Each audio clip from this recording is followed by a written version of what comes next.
Hi everyone!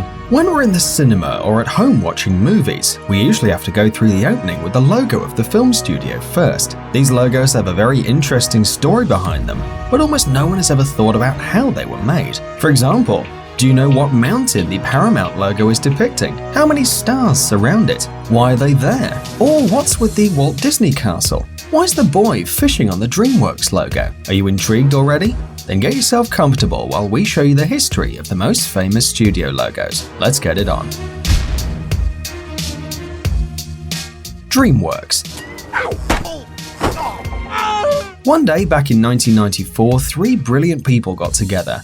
Director Steven Spielberg, Disney director Jeffrey Katzenberg, and music producer David Geffen. They decided to create a new film studio that's now known as Dreamworks. We associate the company's name with the fishing boy of the logo. Yeah, the one sitting on the moon. But the original idea was actually slightly different. They were originally looking for a computer-generated image of a man fishing from the moon. But visual effects artist Dennis Muren, who was then working along with Spielberg, insisted on making the logo by hand. And so they asked illustrator Robert Hunt to draw it. Hunt was called in to execute the final image on which the motion version was based. It took Hunt 3 months to complete the final motion logo with the boy fishing from the moon. Spielberg loved this version and decided to use it for his new company. By the way, the moon boy is William Hunt, the son of the illustrator. Paramount Pictures.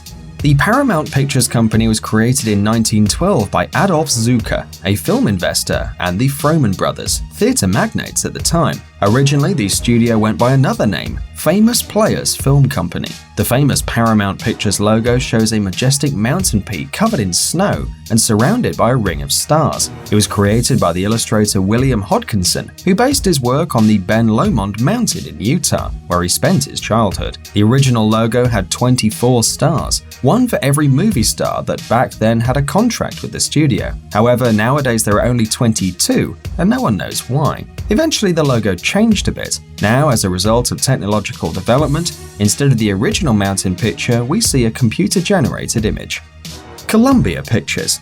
This famous logo depicting a woman holding a torch, a symbol of America, was created in 1924 and showed a lady draped in a US flag and holding a torch. There were no clouds in the background and the forehead of the woman was covered with a headdress. It looked very primitive, and the whole picture looked more like a sketch. 6 years later, the logo was improved. The lady became more elegant, she coiffed her hair and lost the headdress, and the flag was now barely seen.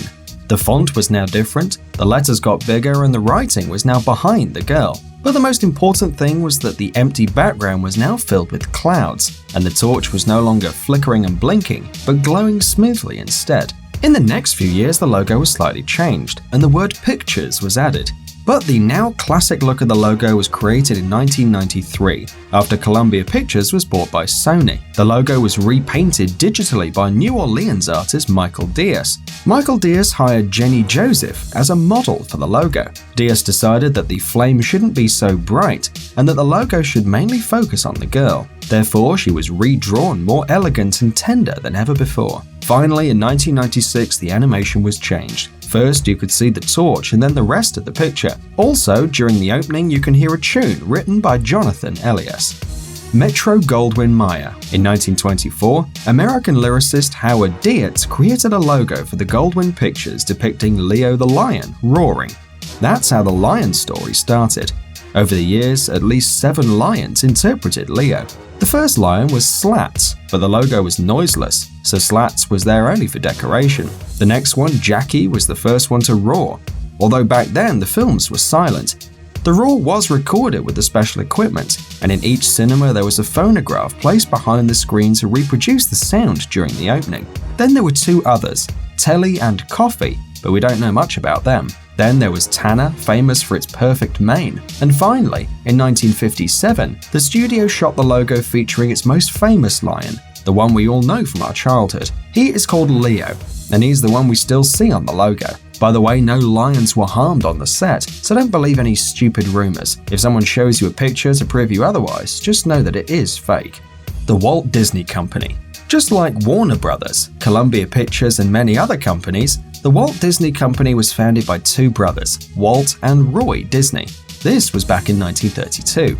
It was first a small motion picture studio, but it grew little by little and eventually became one of the biggest Hollywood studios ever. Nowadays, it has 11 theme parks, 2 water parks, and a couple of broadcast networks. The Disney logo is worldwide famous, but not many know what the castle depicts.